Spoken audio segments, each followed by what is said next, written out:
Welcome. My name is Erik Modig, and this is Jonas Hombert. And we've been invited to have a brief discussion or dialogue about bootstrapping, how to build your own company without any financial resources. And I would say we are both a little bit of experts within this field. Can you have a short presentation? What are your experiences? What my experience within bootstrapping? Well, I mean, bootstrapping is totally essential to get the company rolling from the beginning, because you won't have that money, you won't have that resources. So to get through the first year, I mean, bootstrapping is of the essence. Yeah. For me, the first 5 years. So. Okay. Yeah. But what do you do? Yeah, what I do, I run JayCut, and JayCut is basically a company which provides video editing, but running directly in a web browser. We started developing this in 2006, and we have certainly had 3 hard years at first. So.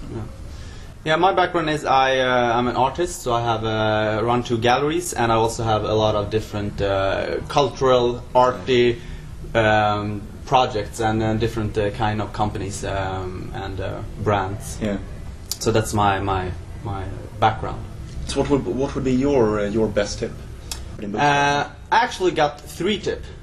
3 categories, because I was thinking about this, and one is how do you get, without financial resources, you will lack, of course, money, but you will lack a lot of other stuff, and that's, for example, knowledge.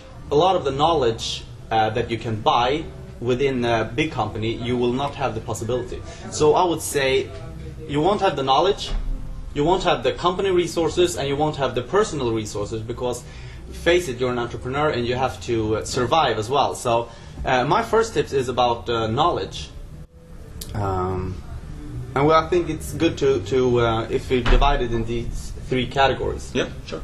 So shall I start? Yeah, please. Okay, I have my but you, yeah, I'll start here. Yes, as I said, knowledge. When I started my company, I realized that I needed, I started up a lot of different brands. I need a lot of multiple home pages. I need a lot of stuff. And in the beginning, I didn't know how to do logos. I didn't know how to do graphic design. I didn't know how to do home pages.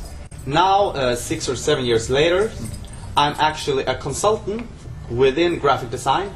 I'm a consultant doing logos for a lot of companies, and I'm also a consultant in selling home pages. Yeah. So that's one of the pros of bootstrapping. You learn a lot of things. And the con is that you don't have these resources. You have to learn them yourself. I think it's important to find a balance there as well, because as an entrepreneur you try to do everything, and you can do most things if you just invest enough time in it. But I've also come to find that if you look in your extended network, you can most often find people who has that knowledge you see. Yeah, definitely. And with enough inspiration and enough begging on your knees, you can often get them to help you as well.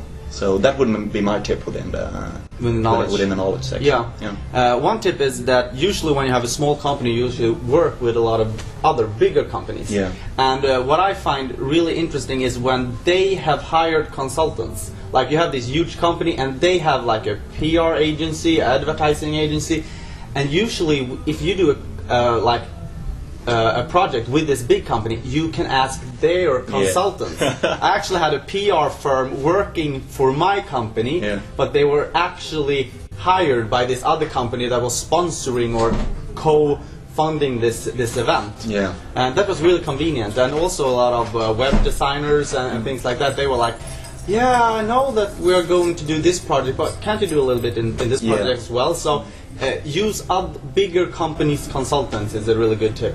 I think very closely related to that is that often you see that, okay, I want to do this and this within my company. For example, I want to develop this feature in the editing tool. Yeah. And we often found that, okay, instead of putting our money into developing this, why can't we sell this feature that we wish to have in the future to a customer? And then they basically pay for the development of something that we would like to have. So very, very related. Yeah, it's a really good sell the thing you want, sell it, and then somebody else pays to develop it, and then you get it for free. Exactly. So since you believe in it, sell the vision. I mean, So, did you have any other categories? Company resources, how to survive. I'll see you here in my... Yeah, as I said, use other companies' resources. Large companies have usually resources that are not hindered by capacity, like a server. Maybe you can put your homepage on another company's server. Yeah. They will never notice, and they probably don't have any problem with it because they have so much space. Printers is also one great thing to use. Other companies, that comes really in handy. So that's really good to work with larger companies as well to borrow their material resources. But just as important as these two categories, I mean, how to have the knowledge and use other companies' resources to help your company by basically minimizing your own cost. It's just as important to survive yourself. Yeah, definitely. So and I think that brings us into personal resources rather. Look at the personal resources, how to survive. Actually, I found that during the first 2 years, I focused a lot on using Sweden's best venture capitalist, and that's CSN. Yeah.